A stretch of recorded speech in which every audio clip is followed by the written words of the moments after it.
Et salut Anne. Et bonjour à toute la communauté Inspire the Change. Merci d'être avec nous pour ce nouvel interview avec... Je suis profondément honoré d'être avec toi Anne. Et avec cette équipe technique absolument C'est extraordinaire. ça que vous ne voyez pas, mais un jour... Elle a pris des photos. Voilà, un jour vous aurez une petite vidéo backstage sympathique de tout ce qui se passe en off. Alors Yannick, j'ai eu envie de t'interviewer pour ton histoire, parce que les interviews Inspire the Change, c'est donner de l'inspiration, montrer que beaucoup de choses sont possibles, qu'on est tous différents dans les manières justement de faire et que donc tout le monde peut concrétiser ses rêves. Et les interviews Inspire the Change tournent beaucoup autour de l'engagement, de comment on œuvre dans le monde. Et alors moi, ce que j'ai aimé dans ton histoire, ce qui m'avait touchée, c'est quand tu avais parlé de ta maman, d'une histoire de robe quand tu étais jeune, en campagne toulousaine. Donc sachez que nous sommes aujourd'hui à Allan, le village de l'écolieu du Merlan-Chanteur. Avec Alan. Avec Alan, le cadreur, monteur ninja, coiffeur, astronaute, il sait tout faire. Voilà, de Yannick. TBI, tout le box image en fait. Et Pour tous ceux qui souhaitent réussir leurs événements, leur captation d'événements, en fait, appelez Alan. Voilà, ça c'était le placement produit. Vous voyez, on va placement produit. Et il n'a rien payé. Donc nous sommes et en fait Yannick a grandi en campagne toulousaine. Oui, moi j'ai grandi vraiment à la campagne. Ouais. Voilà.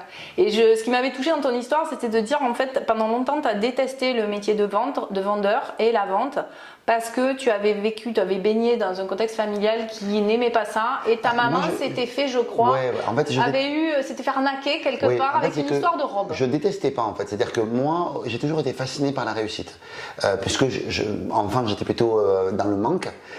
Parce que mes grands-parents m'avaient habitué, vous savez, dans ce type de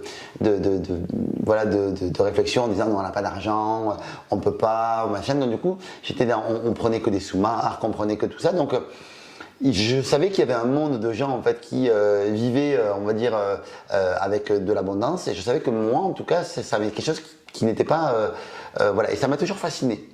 Ça de me dire comment les gens réussissent et tout ça. Et c'est vrai que mes grands-parents, naturellement, d'ailleurs mon grand-père, je me rappelle, j'avais dit, mais papy, comment on fait pour devenir riche? C'est quoi le mode d'emploi? Elle est où l'école? Et mon grand-père m'avait dit, en fait, un riche, en fait, c'est quelqu'un qui exploite les autres. Et de manière négative, C'était très, très négative.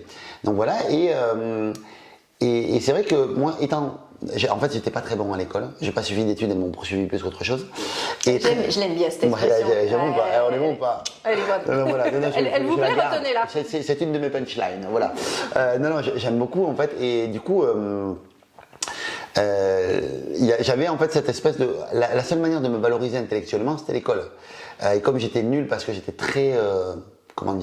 Très tête en l'air, j'avais tout le temps la tête dans les nuages, du coup j'étais pas attentif en cours, parce que ça m'intéressait pas les maths déjà, mis à part les maths et encore, et du coup des fois mon corps était présent, mais mon esprit il était ailleurs, et du coup je revenais de mon corps des fois, je disais mais qu'est-ce qui se passe? Tu faisais des sorties de corps. Mais voilà, absolument, absolument. D'ailleurs ma hantise c'était qu'on lise dans mes pensées, qu'on pense que je pensais aux dessins animés que j'adorais à l'époque, ce genre de trucs. Bref, pendant que j'étais à l'école, parce que vraiment je m'ennuyais profondément à l'école.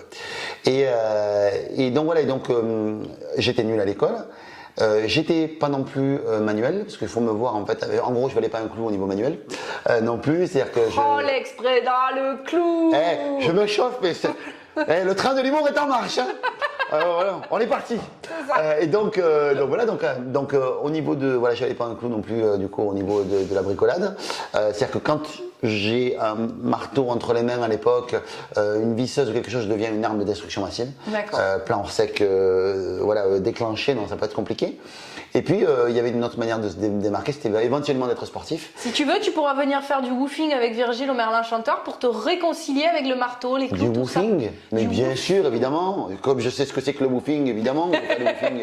Je fais tout ce que tu veux en woofing. En woofing, pas de problème. Je connais l'effet woofing, mais le woofing, je connais pas. Je ferai ça avec plaisir. Alan prendra les images, je le connais. Et donc voilà, et puis je répète sportif, mais sportif c'était pas vraiment mon truc. Pareil, je veux dire, quand tu avais deux capitaines qui se formaient à l'école, tu sais, t'as toujours les deux meilleurs au foot, tu sais, et puis moi il y avait un attroupement à côté d'eux, et puis tu sais, ils choisissent leur équipe. Toi tu viens avec moi, toi tu viens avec moi. Oh j'ai connu ça, la solitude. Écoute-moi bien, au début ils choisissent les meilleurs, après ils choisissent les un peu moins bons, après ils choisissent les filles. Voilà. Après, ceux qui ont un plâtre, et à la fin, il y en a un dont personne ne veut. Tu sais, c'est le nombre pair-impair. C'était moi. Non, mais. C'était moi. Vous avez vécu ce rejet-là? Ah, mais ouais. Ce rejet-là. Et donc voilà, donc, quand tu n'es pas manuel, pas intellectuel, pas sportif, pour tes parents, pour ta famille, pour ceux qui t'éduquent, t'es foutu. T'es un peu... T'es dans la merde, t'es un problème en fait, t'es un fucking problème pour eux. Et c'est vrai que du coup, moi, naviguant là-dedans, j'avais demandé à ma grand-mère, j'avais dit, mamie, qu'est-ce que je peux faire dans ma vie? Qu'est-ce que tu crois que je peux faire? Parce qu'a priori, je suis pas mauvais à tout, mais je suis pas non plus, je suis un peu bon à rien. Voilà, pas bon à rien, mais mauvais à tout. Donc on sait pas trop. Et là, ma grand-mère m'avait dit, bah écoute, mon chéri, tu sais, tu n'es limité par rien. Elle a eu cette intelligence de me dire, en fait, tu peux faire tout ce que tu veux dans la vie. Elle me dit, je te donne 2-3 indications. La première, ne vole jamais rien. Ce qui est à toi est ce qu'à toi, ce qui n'est pas à toi, on te le donne. Mais en tout cas, voilà, il y a quelque chose, en tout cas, c'est important de mériter ce que l'on a. 2, ne fais jamais de mal à personne, facile. Et puis elle avait ajouté, écoute chérie, si tu peux ne pas être commercial, ça pourrait être pas mal non plus. Tu vois, parce que voilà, ce serait peut-être pas mal tout ça. Donc tu vois, il y avait mon grand-père avec l'argent, la réussite, tout ça. Puis ma grand-mère, parce que ma grand-mère, justement, quelques temps avant, s'était fait justement avoir par une dame. Alors chez nous, à la campagne toulousaine, je sais pas si ça se fait toujours ici, mais on avait le poissonnier qui venait à la maison, le charcutier qui venait. On est en train d'y revenir sur des entre-deux. Même le ça. boulanger, il venait, on avait une huche à pain, il déposait le pain dans notre... on avait la boîte aux lettres et la huche à pain directement pour qu'il dépose le pain. Donc c'était vraiment cool ça. Et on avait la dame avec le camion brocante. Et cette dame, elle venait, elle avait de tout, des chaises à rempailler, de la potion magique. La caverne d'Ali Baba. La caverne d'Ali Baba vraiment dans son camion. Et puis mes grands-parents l'aimaient bien, cette femme-là.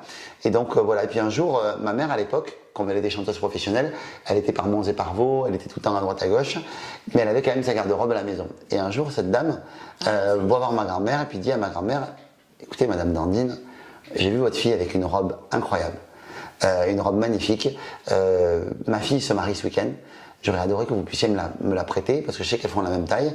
Nous, dans nos mariages, on se change relativement souvent et j'aimerais que le clou du spectacle soit cette robe. Cette robe, ma mère l'avait payée à l'époque 5 000 6 000 francs, donc c'était quand même une somme. Aujourd'hui, ça va certainement correspondre à 4 000 5 000 euros. Elle s'était fait ce plaisir-là. Et ma grand-mère... là, on arrive sur la gentillesse quelque part. On arrive vraiment là-dedans. Et ma grand-mère, en fait, est embêtée parce qu'on a du caractère quand même. Elle dit, mais je peux pas vous la prêter. À l'époque, on n'a pas les portables, on n'a pas tout ça, donc elle est emmerdée en fait. Et là, je vois que ma grand-mère a dit, avec mon grand-père, elle dit bon allez, on prend sur nous, on lui prête la robe, nous la ramènerons, on la voit souvent. On la connaît. C'est bon, on la connaît quoi. Et ma grand-mère a fait l'action de prêter la robe et autant vous dire que nous n'avons ni plus jamais revu la dame ni la robe.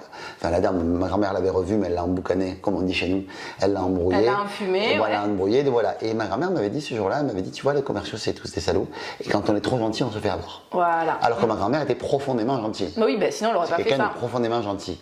Et voilà, et ça a été en fait le point de départ en tout cas de tous mes paradigmes autour de la réussite, toutes mes névroses et mes difficultés, on va dire, en plus d'autres, parce qu'évidemment il y a d'autres choses. Je pense que la France entière et le monde entier a un problème avec la vente, avec la réussite, avec tout ça.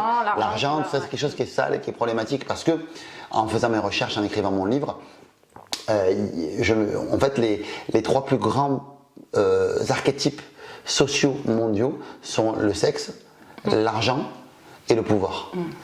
Donc, quand tu parles de réussite, quand tu parles d'argent, ça convoque les 3 absolument comme tu dis. Donc, il y a un problème avec ça. Donc, voilà, et moi, quand même, j'avais envie de réussir, sauf que je me rendais pas compte que toutes ces injonctions, qui étaient bienveillantes, ma grand-mère était quelqu'un de profondément bienveillant, c'est pas quelqu'un de méchant, c'est pas quelqu'un de, voilà, mais c'était quelqu'un qui avait ses idées reçues autour de l'argent, autour de tout ça, parce que c'était son modèle. Donc moi, il a fallu que je me reconstruise un autre modèle de pensée, que je change mes paradigmes autour de ça, autour de la gentillesse, autour de l'argent, autour de l'abondance, autour de tout ça. Et souvent, on est dans une logique, tu sais, où on met en fait beaucoup plus de ou que de et. Le ou, c'est une expression qui divise, qui tranche, qui oppose. Qui entraîne une obligation de choix. Voilà, de choix alors que tu n'es pas obligé. Ou alors le mais, qui oppose, pareil, qui divise et tout ça. Alors qu'en fait, finalement, quand tu mets du et dans ta vie, c'est beaucoup plus sympa. Tu te dis, et si je pouvais garder mes valeurs de gentillesse, d'amour, de joie, et garder ça, et aussi être ambitieux, voir plus. Voilà, moi je crois qu'il y a 3 éléments à tenir compte en fait dans une carrière. C'est le plaisir que l'on prend personnellement à faire ce que l'on fait, la notion de contribution aussi, et puis aussi la notion d'argent. On va en parler. J'avais juste envie, quand tu disais ça, ça me fait penser à un livre, alors j'ai plus l'autrice en tête, mais je crois que c'est l'ancienne directrice d'une grande école qui a écrit un livre qui s'appelle Je veux tout, ou quelque chose comme ça. C'est J'adore. surtout à destination des femmes parce que souvent les femmes se retrouvent dans ces choix-là. Ouais. Tu vois. Est-ce que je suis une bonne maman, bonne entrepreneuse? Si je suis une bonne mère, je ne suis pas une bonne entrepreneuse. Voilà, bonne voilà, épouse, enfin, c'est cette espèce de dilemme cornélien. Voilà. Et voilà. Mais vraiment, c'est vraiment ça. Et tu as toujours cette notion de choix. Et je crois que plus tu mets du et dans ta vie, et plus c'est cool en fait finalement, parce que tu t'autorises le salade tomate oignon intérieur cuit, radar de recul, pistache fraise, tu fais ce que tu veux avec voilà. Tu fais ce que tu veux avec ta vie, et je trouve ça chouette parce que ça, on n'est pas obligé d'opposer les choses. On n'est pas obligé on a le droit aussi de tout vouloir et de tout avoir. Et en parlant de contribution, justement, qui est une valeur qui est importante pour toi, Ouais. les interviews Inspire the Change tournent beaucoup autour de ces sujets-là. Et la question que j'aime poser, c'est est-ce que tu pourrais te qualifier de quelqu'un d'engagé, de militant ou d'activiste? C'est des mots Ouais. qui sont différents parce qu'ils véhiculent des choses différentes. Et est-ce que ces mots te parlent? Comment toi Je te tu remercie. les vois? Ah, Et comment tu les... Est-ce que tu... Voilà. Comment toi tu Moi, les vis? j'ai aucun problème en fait. D'ailleurs, dans mon livre, j'en parle en fait avec. Pour moi, c'est la gentillesse. Tu l'actives pour toi, tu l'actives pour tes proches, avec tes proches, puis tu l'actives au niveau social aussi. Et pour moi, en fait, la gentillesse, d'un point de vue social, elle a une grande importance parce que c'est grâce à ça que les choses bougent, que les lignes bougent. Tu vois, on parle beaucoup en ce moment de la notion de non-binaire, par exemple, pour donc ces personnes qui refusent en fait qu'on les étiquette par rapport à leur genre sexuel. Ah oui, tu parlais par rapport Voilà, c'est ça en au fait. genre, Voilà. au genre Moi, sexuel. mon premier truc, c'est de me dire qu'est-ce que c'est que cette connerie. En fait, la première chose que je me suis dit quand Oui, j'ai ça te entendu parle pas du tout. ça m'a pas du tout parlé. Déjà, du coup, je suis pas forcément proche du milieu LGBT, SVW, YZ. Voilà, je suis pas spécialement proche de ce milieu-là. J'ai des amis, mon petit frère est Et c'est pas une question que tu te poses en fait, c'est juste mais des pas humains. du tout, C'est pas juste du tout. des humains. Mais et par voilà, contre, tu comme vois, je toi. me rends compte que si aujourd'hui je trouve ça ridicule, comme toute révolution d'ailleurs, c'est Schopenhauer je crois, qui disait ça en fait, que toute révolution passait par 3 étapes. En fait, d'abord c'est ridicule, ensuite c'est dangereux, et ensuite ça devient évident. Internet c'était ridicule au début, c'était dangereux ensuite, et puis c'est devenu évident. Le vote des femmes c'était dangereux, c'était ridicule, puis c'est devenu évident. Oui, Donc, comme les féministes, ou Ouais, par exemple. souvent, ou pour certains c'est trop. Mais c'est vrai que moi j'avais entendu l'interview de Cyril Dion, parce qu'en fait Cyril Dion je l'ai rencontré pas en direct comme ça, mais sur une scène des Colibris, et je le trouvais assez dépressif. Ouais. Et moi j'ai ce côté joie de vivre dont on parlait en off Absolument. tout à l'heure, qui est plus fort que moi, où j'ai l'espoir en l'être humain, c'est plus fort que moi. Et en fait, il y avait une interview de lui sur France Inter récemment, et j'ai trouvé ça super intéressant parce qu'il expliquait que il avait besoin de se ressourcer régulièrement parce que l'activisme l'épuisait, et qu'il pouvait y avoir 3 manières de s'engager, et qu'il y avait des moments où l'activisme comme ça était nécessaire au milieu de tout, Oui. et que chacun en fait incarnait la façon de faire bouger des causes à sa manière. Absolument. Et j'ai trouvé ça vraiment intéressant parce qu'il balayait les différentes façons d'être. Et du coup ça rejoint mes voilà. 3 énergies de la gentillesse, je pense, cette notion de te dire, quand tu es un activiste, quand tu es quelque chose, c'est souvent que tu as un cri du cœur, tu as une douleur, que tu as envie de crier, une injustice, quelque chose que tu as envie de crier, et voilà. Et souvent, quand tu le cries mal. Tu le cries mal, en fait. C'est-à-dire que plutôt que d'engager les gens, je prends l'exemple par exemple des personnes qui sont végans. Par exemple, je n'étiquette pas tous les végans, mais en tout cas, moi, ce que j'ai beaucoup vu, Certaines, ce que tu as constaté. ouais, ce que moi j'ai pu constater, c'est que j'ai des amis très intimes qui sont végans, et je ne les ai jamais sentis jugeants vis-à-vis de moi. Et le jugement, en fait, c'est quelque chose d'important. C'est une notion qui est importante, on y reviendra peut-être.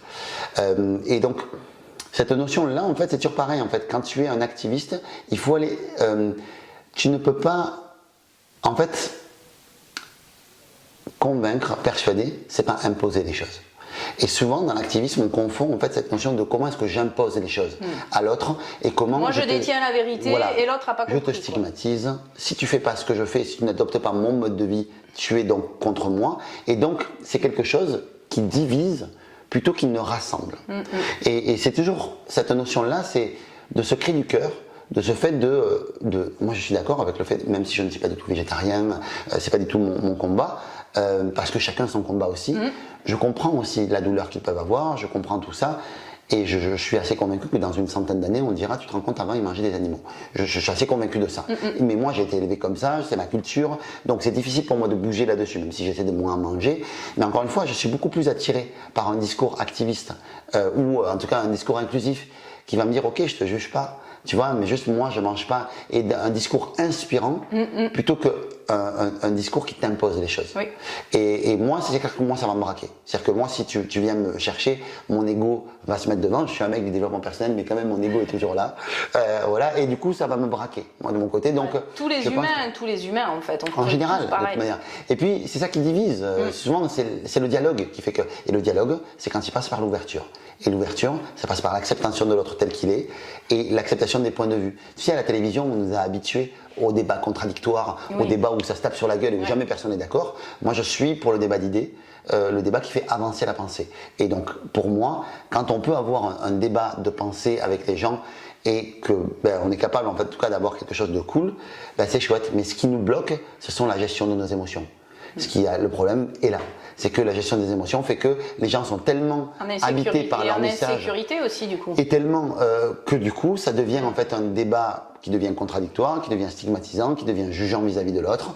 Et du coup, là, pour moi, on perd tout l'effet du militantisme, tout l'effet de l'activisme, parce que ce n'est pas un discours qui devient inclusif, mais c'est un discours qui stigmate et qui juge l'autre. Et qui n'est pas constructif.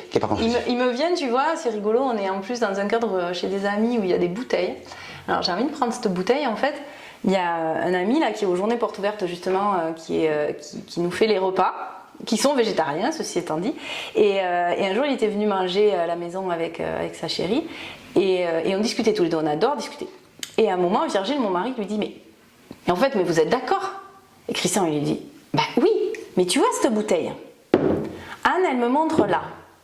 Moi, je lui montre là. Puis après, elle me montre là. Et puis moi, je lui montre là. Mais c'est toujours la même bouteille. On est effectivement pas dans un débat contradictoire. Mon mari a grandi dans une famille de politiques, de gens engagés en politique, donc il a quand même, voilà. Et du coup, ça m'a marqué. Souvent, j'y repense à ça parce que, oui, bien sûr qu'on est d'accord, mais en fait, chacun, on est en train tous les deux de faire le tour de la bouteille et de se la montrer. Et moi, j'adore.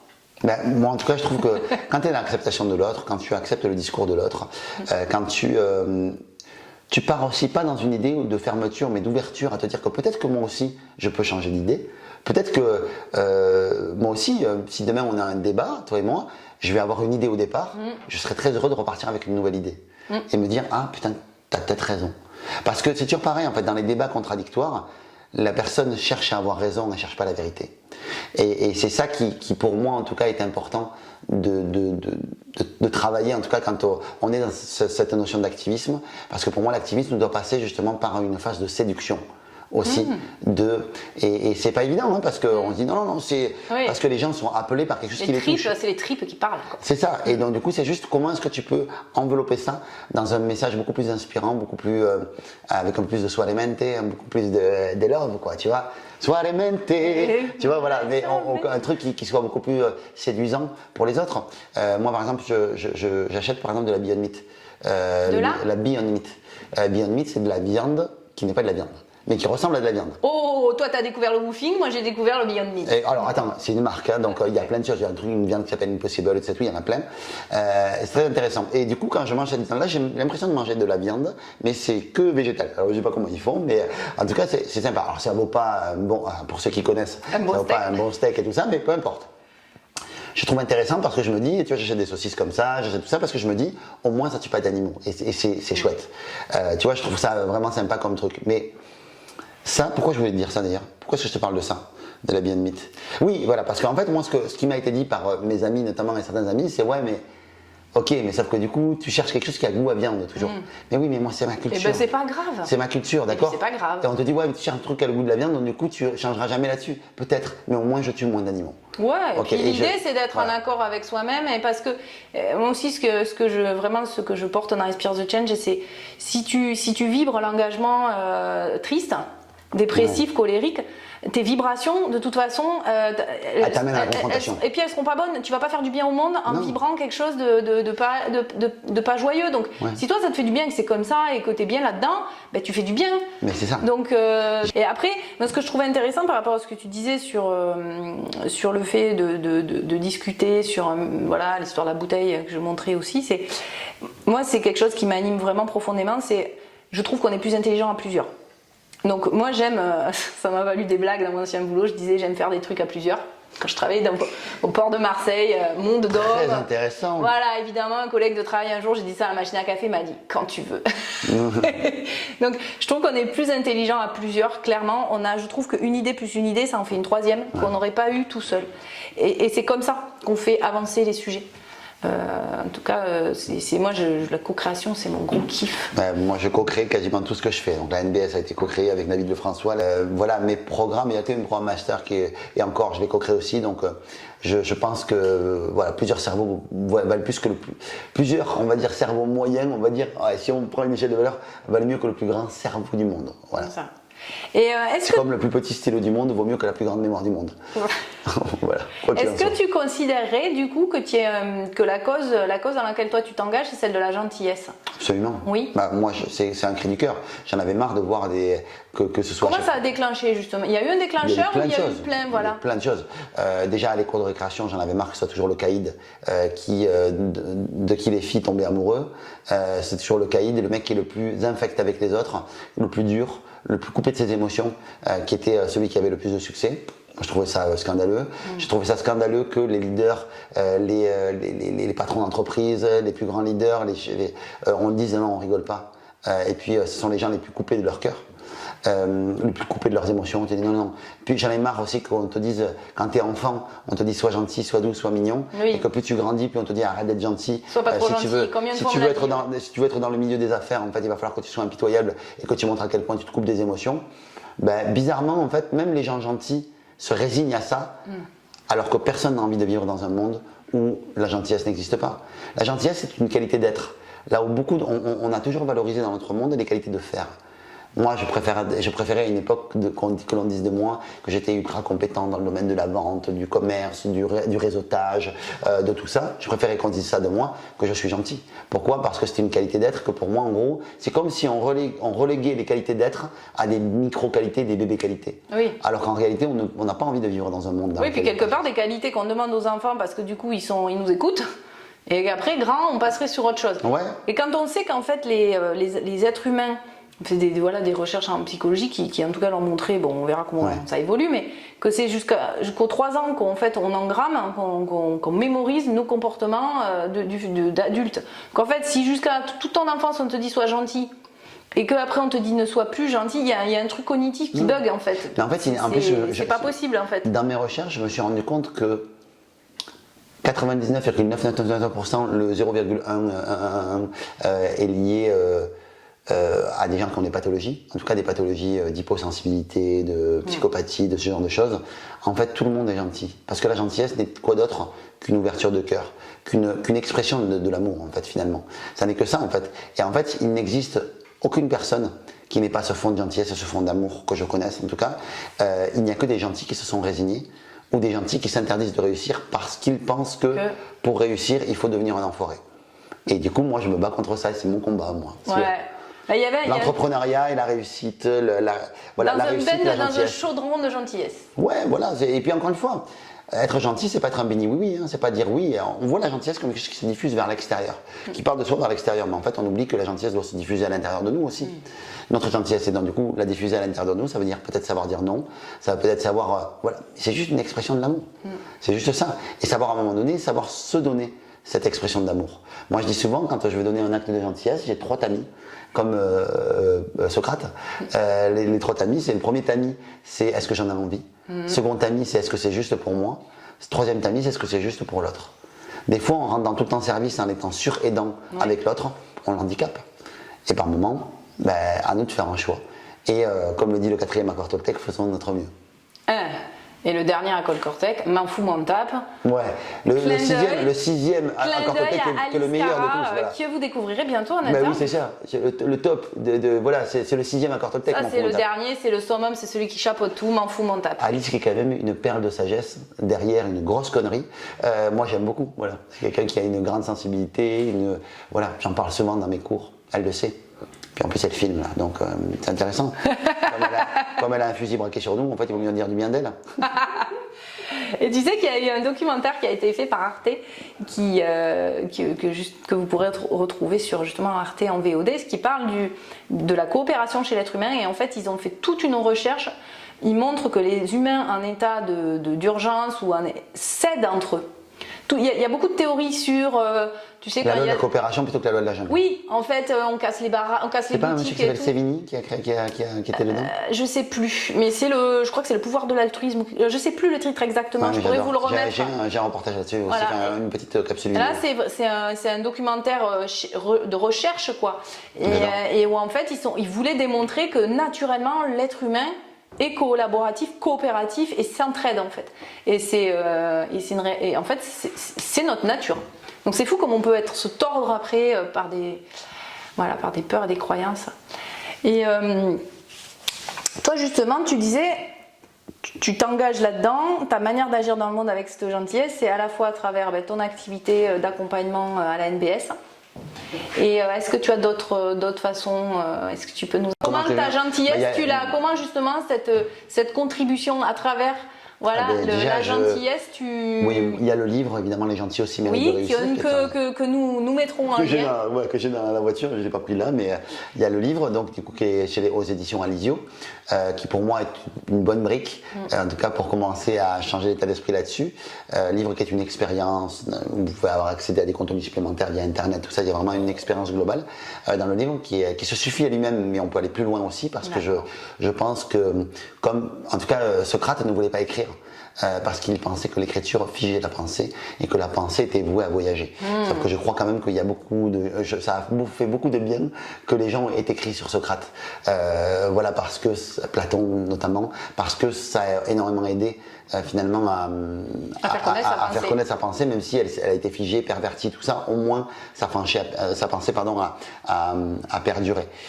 Et donc du coup j'ai pensé la même chose avec mon livre. Je me suis dit comment ça peut être un point de départ d'une réflexion qui ouvre sur plein d'autres choses.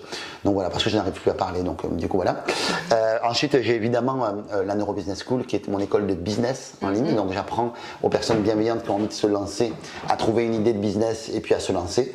Voilà, donc il y a toute une école de coaching, il y a du coaching dedans, il y a des contenus, il y a un accompagnement qui est quand même c'est vraiment ma grosse formation.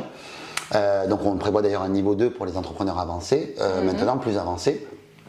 Ensuite, j'ai les produits master, donc c'est tout ce qui est comment est-ce qu'on apprend à mieux aller à la rencontre de soi-même, donc c'est la connaissance de soi, parce que c'est ce qui m'a aidé personnellement à m'épanouir, c'est d'apprendre à mieux me connaître moi-même. Ça m'a aidé à mieux savoir où j'avais envie d'aller et où est-ce que j'avais envie de monter ma boîte.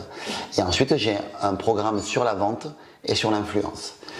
Voilà, parce que la vente c'était quelque chose avec gentillesse, j'imagine. Avec bienveillance, toujours avec un socle éthique fort, en tout cas mon socle éthique à moi. Et pas la gentillesse pour en gros, cette expression me vient, vendre du saucisson à des musulmans. Non. Voilà, c'est vraiment. Vraiment, l'idée c'était de dire vraiment, voilà, pas de vendre des choses inutiles. Du frigo aux Esquimaux, par exemple. C'est ça. Voilà, mais voilà, c'était vraiment pas ça. C'était vraiment l'idée, c'est d'apprendre à vendre en inspirant, d'apprendre à la vente inspirationnelle. C'est comment est-ce que plutôt que d'attraper quelqu'un par le col et lui dire regarde mon offre, c'est la meilleure, achète, dire donner envie, mettre des soins les mente. Voilà, vraiment ça. C'est vraiment ça que j'apprends. Donc c'est plus difficile. Et puis j'apprends aussi l'état d'esprit. Aussi comment justement se défaire de tout ce qui est paradigme autour de la vente, de tout ça, et comment justement embrasser le vendeur qui est en nous et découvrir le vendeur qui est en nous, parce qu'on a tous un vendeur qui est en nous. Oui, le côté séduction aussi quelque part. On l'a tous. De base, on l'a juste étouffé. Oui. Mais du coup, j'apprends à le retrouver et surtout retrouver le sien. Alors, l'enfant est un très bon vendeur. Ah oui. Pour ceux qui ont des enfants, je pense que ça vous parlera. Non, mais c'est vraiment ça. Oui. Et du coup, c'est comment retrouver. Et d'ailleurs, un peu insistant des fois. Hein. Oui. Et à la fois, c'est ce qui est rigolo, c'est qu'il a un rapport au refus et au non qui est complètement décorrélé de sa demande. Et ce qui est ça qui est très intéressant, parce que nous, en fait, on a souvent peur de solliciter, parce qu'on a peur d'avoir le non, on a peur de tout ça. Alors que non, en fait, en vrai, il n'y a rien de tout ça. Oui, c'est vrai qu'il demande quand même, voire il insiste, l'enfant. Oui, c'est ça, c'est vraiment ça. Et après, du coup, il y a ça, et puis après, j'apprends aussi, je suis quelqu'un qui suit de terrain, donc j'aime les événements, j'aime les séminaires. Je suis du coup le cofondateur de la Journée de l'Audace, et j'en suis le principal actionnaire et fondateur. Fondateur, en tout cas, celui qui alimente, avec, qui le porte avec le maintenant voilà, Sonia Dachardonnens également et Joanne Pina, qui ont rejoint mon équipe, et qui portent d'ailleurs individuellement chacun leur propre journée de l'audace, en Corse, en Suisse. Et ensuite, j'ai le Neurobusiness Live, voilà. Puis je me destine aussi à aller de plus en plus vers le spectacle, parce que je crois que l'artistique est la meilleure manière d'atteindre le cœur des gens, et du coup aller sur des spectacles avec des messages de développement personnel, de réussite très forts, voilà, qui sont profonds, et du coup j'ai envie d'aller vers ça. Et donc tu vas nous faire un show spectacle tout à l'heure. Ouais, vraiment, j'avais envie de créer le show de l'espoir, le show de la gentillesse, le show de... Voilà, j'avais envie vraiment de créer plein de shows, en fait, autour de peut-être un jour la vulnérabilité, pourquoi pas, mais en tout cas j'avais envie de produire ce type de choses-là. Oui, donc Yannick a fait comme ça, puisque Alice Cara est notre experte vulnérabilité. Et c'était une grosse production parce qu'Alice est derrière la caméra, ça veut dire à quel point voilà, chacun se donne pour ces événements. Et effectivement, vous pourrez retrouver, donc quand j'ai dit tout à l'heure, c'est que j'interviewe aujourd'hui Yannick dans le cadre associé aux Journées Portes Ouvertes de l'Écolieu du Merlin Chanteur. Et Yannick fait une conférence à 14h30, donc cette année, il y aura des capsules vidéo des interventions, donc vous pourrez retrouver sur la chaîne aussi des extraits de la conférence de Yannick d'aujourd'hui. Super. Et j'ai une question que j'aime bien poser, c'est justement, on en parlait un petit peu en off, on a commencé un petit peu à en parler. Quelles sont tes clés, toi, parce que souvent il y en a plusieurs, quand tu as le moral dans les chaussettes, que tu as un coup de mou, que le matin ça va pas, que voilà. Ouais, ça m'est arrivé récemment, je me suis séparé il y a peu de temps, donc du coup c'est quelque chose qui m'est beaucoup arrivé. Alors, j'essaie d'accueillir l'émotion quand ça va pas, parce que j'étais beaucoup dans le déni de mes émotions. Pendant très longtemps, en fait, j'ai beaucoup été là-dedans, c'est-à-dire à relativiser très vite. Dire même pas mal, quoi. Ouais, même pas mal. C'est pas grave, c'est bien. Voir le cadeau caché, mais du coup, je prenais pas le temps d'assimiler l'émotion, qui est quand même juste mon âme qui me parle et qui me dit là, c'est pas agréable. Là. Ce que je vis là, c'est pas vraiment sympa. Et plutôt que de dire ferme ta gueule, en fait, on va faire le temps de digestion quelque part. Ouais. Donc je pense qu'il y a une part d'accueil importante autour de ça, même si moi-même j'ai du mal à suivre le conseil que je suis en train de vous donner. Et puis, je pense que c'est pas confortable quand on n'est pas bien, donc on a envie d'en sortir vite, en fait. Ouais, parce que en fait, le seul remède quand tu vas pas bien, souvent dans cette situation-là, c'est le temps. Et t'as pas envie à ce moment-là. C'est le temps, c'est un remède. Tu dis non, autre chose. Non. Garçon, autre chose. Ouais, non, autre chose que le temps. En fait, oui, il y a que ça. Ah oui, pas envie. Donc du coup, moi, ma manière d'apaiser mon cœur, c'est d'être en contact avec les gens que j'aime. C'est beaucoup, en tout cas, ce qui me touche particulièrement, c'est d'être avec les gens que j'aime. Les projets m'aident aussi beaucoup, parce que les projets me permettent d'avoir une vision d'avenir. Souvent, quand on projeter, ouais, c'est ça, ouais. Donc c'est vraiment quelque chose le projet en fait c'est vraiment quelque chose qui me stimule beaucoup. Personnellement, le projet qui m'anime, ça peut pas être, c'est pas forcément quelque chose qui est quelque chose de professionnel, mais ça peut être quelque chose, par exemple, tel mes prochaines vacances. Ça peut être peu importe, quelque chose qui va m'enthousiasmer. Je vais essayer d'aller vers quelque chose qui va m'enthousiasmer, et j'essaie d'en avoir plusieurs. Chose qui m'enthousiasme pour me dire voilà, la vie continue, puis après je passe du temps avec mes chats aussi. Voilà, j'essaie de... T'as ta carte de l'enthousiasme, et tiens, aujourd'hui, alors je vais aller où pour... Ouais, vraiment, voilà, c'est ça en fait. Et j'ai, comme tout le monde aussi, une tendance à m'isoler par moment. Et j'essaie juste de me dire, attention, alarme, il faut que tu appelles des gens. Là, quand c'est trop, c'est-à-dire c'est important de prendre du temps pour soi, mais quand tu dis isolé, c'est quand ça va trop loin. Qui s'isole s'étiole. Voilà, ce que je pense, c'est qui sort s'en sort. Donc du coup, j'essaie aussi d'être, même si on était dans un contexte il y a très peu de temps, qui ne favorisait pas les sorties, tu peux sortir par le biais d'Internet avec un Zoom, tu peux sortir par la lecture de quelque chose, tu peux sortir, en tout cas ton esprit peut sortir, même si tu es enfermé. Nelson Mandela nous l'a beaucoup appris. Et donc du coup, c'est qu'au travers de Invictus, de ce poème, il arrivait à sortir et à s'évader. Du coup, je crois qu'en fait, on peut sortir, même si physiquement, on peut pas, mais on n'est pas tous en prison quand même. Donc, du coup, c'est ce qui me permet, moi, en tout cas, de m'en sortir. Et si on prend encore de la hauteur, où est-ce que tu trouves la foi, toi? J'ai longtemps été quelqu'un de plutôt agnostique. Donc, du coup... ce qui est rigolo, c'est qu'à chaque fois que je pose cette question, quasiment tout le monde voit la foi sur le volet justement religieux, tu vois. Oui, non mais absolument, mais et du coup c'est vraiment intéressant de voir comment justement. Oui, ouais. t'as raison, parce que En fait, la démarche spirituelle, pour moi, est une démarche qui était très très floue. Donc moi, j'étais plutôt agnostique. La vraie définition d'agnostique, c'est, je dis pas que ça existe, mais je dis pas que ça n'existe pas. Je n'affirme pas que ça n'existe pas. Et du coup, maintenant, je suis devenu un agnostique très positif, c'est-à-dire quelqu'un qui croit et qui a plus la foi. Je suis maintenant carrément devenu quelqu'un qui est vraiment une spiritualité qui croit justement en des êtres supérieurs. Je ne crois pas forcément au système religieux, même si je pense qu'il aide dans une certaine mesure. Je pense que le système, la religion est un système, là où la foi, c'est quelque chose de très ressenti, très intérieur. Oui, c'est pour ça. Oui. On peut avoir la foi dans le système religieux, mais pour moi, en fait, la religion est quelque chose de trop clivant. Donc du coup, je suis plus, on va dire, de cette, on va dire, spiritualité New Age, tu vois, beaucoup plus en tout cas là-dedans. Et je crois profondément aux anges, aux guides, que l'on est là pour quelque chose, à la réincarnation de l'âme. Voilà, il y a quelque chose de, tu crois, ta foi, tu la Voilà. vois dans quelque chose de plus grand que toi. Absolument. C'est ça, Voilà. pour moi, c'est voir quelque chose de plus grand. Ce qui m'amène en fait finalement à avoir la foi aussi dans mes choix. Oui, c'est ça. La foi dans ce que la vie m'amène. Ou des fois tu sais pas, mais tu tiens la foi. Tu sais que ça va, voilà. Je me dis les choses vont se faire. C'est Et ça. voilà. Donc j'ai cette croyance-là. Et c'est vrai que ça m'aide énormément depuis toutes ces années en fait à être en fabuleux apprentissage. Qu'est-ce que la vie m'apprend? Qu'est-ce que la vie m'apprend? Qu'est-ce que l'univers m'envoie comme épreuve pour que j'apprenne? Et soit t'apprends avec des coups dans la gueule, soit t'apprends avec des câlins. Voilà, avec des câlins, du love, de la gentillesse et en étant souple. Je pense que la clé c'est la souplesse dans tout ça. Ne pas rester fermé. Ouais, c'est un petit peu ça. Mais c'est difficile, hein. Moi le premier, des fois je suis. Voilà. J'ai pas choisi les. On est un peu contrôlante, madame. J'ai pas choisi les questions de l'interview par hasard. Ouais. Non, mais c'est ça. Et moi, j'ai des leçons à donner à personne là-dessus. Mais en tout cas, la foi m'aide. Enfin, en tout cas, ma spiritualité m'aide à avoir la foi. Voilà. Et la dernière question, Yannick. Êtes-vous prêts pour le défi, le challenge de Yannick Alain? C'est un challenge. Voilà. Alors, ce que j'aime bien, c'est qu'en fin d'interview, je dis vous, donc pour les autres interviewés, vous lanciez un défi, un challenge, une expérience pour la communauté Inspire the Change. Et ensuite, vous nous partagerez en commentaire comment vous aurez vécu ce que Yannick vous propose. Et on pourra échanger justement sur ce que vous avez vécu dans ce que tu vas nous proposer comme challenge, défi. Je ne sais pas du tout ce que je pourrais proposer. Qu'est-ce qui te vient? Ce que je peux proposer en fait comme challenge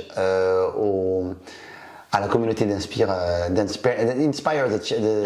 Change, the Changement, je sais pas. Ce serait au moment où vous allez voir cette vidéo, en fait, moi je crois que je ne sais pas si tu connais l'histoire de la théorie du centième singe. Oui, j'en parle souvent. C'est une théorie en fait qui pour moi en fait est assez magique en fait, oui, qui a été développée voilà, dans les années 60-70 en fait, une communauté de scientifiques qui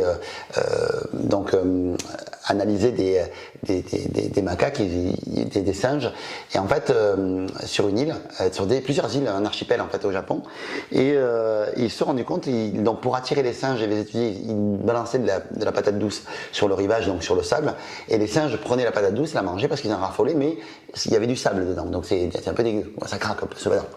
Et donc il y avait une singe en fait qui a compris que en prenant une patate douce en fait et en la trempant dans de l'eau douce, la patate était bien meilleure. Et elle a commencé à transmettre ce comportement à ses enfants, à sa famille, à une partie de la communauté. Certains se moquaient d'elle, disaient c'est nul, c'est zéro. En tout cas, c'est ce que ils ont réussi à définir ça chez les singes. Ils étaient moqueurs de ça. Et puis, au bout de certaines années, en fait, il y a eu une population de 100 singes qui a, alors ça c'est décrié mais peu importe, vous allez comprendre le principe, de 100 singes qui a commencé à adopter ce comportement, et à partir du moment où le seuil critique de 100 singes a adopté ce comportement, le comportement s'est généralisé dans l'île. Sans qu'ils se connaissent. Moi c'est ça que je trouve bluffant, c'est que les singes des autres îles n'ont pas rencontré. C'est ça le truc, c'est que non seulement en fait le comportement s'est généralisé dans l'île, on pourrait se dire qu'ils se sont transmis entre eux, mais ce qui est génial c'est que sur le continent, sur d'autres îles où ils ne pouvaient pas se contacter, eh bien ce comportement s'est aussi généralisé. Donc je crois en l'épigénétique, je crois en fait en la transmission de la pensée. On sait aujourd'hui que notre cerveau est un transmetteur de manière extrêmement scientifique et neuroscientifique. Et donc je crois que si on est suffisamment nombreux à adopter un comportement de gentillesse et d'amour vis-à-vis de l'extérieur, on peut y arriver. Donc je vais défier la communauté d'Inspire the Change à faire 3 actes de gentillesse dans la semaine. Et puis, tu sais, c'est un petit peu comme le film Passer le relais, tu sais, qui s'appelle Un monde parfait, je crois. Ou bref, en tout cas, vous le verrez. Où en fait, vous faites un acte de gentillesse, ça va permettre aux gens d'y croire. Et si je pense qu'on est une centaine, ce que je pense qu'on peut être avec Inspire the Change, on va créer en fait un pic d'énergie d'amour qui va contaminer le monde. Et donc, je vous invite à contaminer le monde avec cette énergie d'amour, de gentillesse. Faire 3 actes de gentillesse, ça peut être un compliment, ça peut être ouvrir la porte à quelqu'un, ça peut être appeler un ami qu'on n'a pas eu depuis longtemps, ça peut être dire je t'aime à quelqu'un, tout simplement. Peu importe. En tout cas, l'important et la clé, c'est que ce comportement-là de gentillesse soit, et écoutez-moi bien parce que c'est le mot le plus important, sincère. À partir du moment où il est sincère, c'est ce qui fera que ça sera cool. Et puis bien sûr, 3 et plus. Voilà. Faites-vous plaisir surtout. Oui, mais faites-en 3 minimum. Challengez-vous, on parle de challenge, donc on donne un chiffre, voilà. 3 minimum. Après, voilà. Et écrivez-nous-les en Je commentaire. dis souvent qu'un compliment sincère non exprimé est un cadeau perdu. Oui. Donc allez-y, foncez. Oui, et surtout, d'ailleurs, quand vous recevez aussi des témoignages de gentillesse, souvent, je pense que je suis pas la seule, on s'en laisse pas assez imprégner. Ouais. On dit merci, puis on passe Ouais, à autre chose absolument. alors qu'on en a besoin, qu'on s'en nourrit. Et donc j'ai envie de dire, si vous recevez des témoignages de gentillesse, de gratitude, mais prenez le temps de les savourer et de vous en imprégner. Et je peux vous demander un service. Je vous donne un service, c'est très perso ce que je vous dis là. Mais vous allez, sur votre témoignage, documentez-le pour ceux qui le peuvent sur vos réseaux sociaux. Et vous mettez une photo, vous mettez un petit. Alors, que ce soit sur Facebook, Twitter, Instagram, peu importe. Faites-vous plaisir. Faites-vous plaisir, vous le documentez et vous mettez un hashtag, vous mettez le hashtag gentillesse power, le pouvoir de la gentillesse. Hashtag gentillesse power. Et moi, en fait, ça me fait du bien parce que quand je tape hashtag gentillesse power sur Instagram, sur Facebook, sur Twitter, ben, je sens que le monde change et ça me fait du bien. Quand, tu vois, quand je vais pas bien, ben, ça peut Tu m'arriver. tapes hashtag gentillesse, tapez Je me dis, gentillesse power quand vous Ouais, avez le je coup dis moral. c'est notre mouvement, nous, le mouvement des gentils, ça me plaît. C'est ça. Merci Yannick. Merci à toi. Merci beaucoup. Merci ma beauté. Et merci à toute la Merci à communauté. Merci à toute notre Wonder équipe. Ouais, de Ninja. Grand merci pour Ouais, ce top. super moment. Ben, c'est génial. Merci À encore. très vite Yannick. À très et vite, à très ma belle. vite. Et bravo cher pour ce que Claude. tu fais. Merci. Vous la Alors suivez. Alors, je pense que si vous. je m'imprègne. Je vais vous dire, je pense que si vous suivez cette femme, si vous regardez cette vidéo, je vous soupçonne d'être intelligent. Il y a quelque chose. Je pense qu'il y a quelque chose. Il y a quelque chose. Il y a quelque chose. Il y a quelque chose. Il y a quelqu'un Mélangé de à la bien. gentillesse, il y a un C'est truc. ça. Merci à tous et je vous dis à très vite. Ciao, ciao tout le monde. À bientôt. Ciao.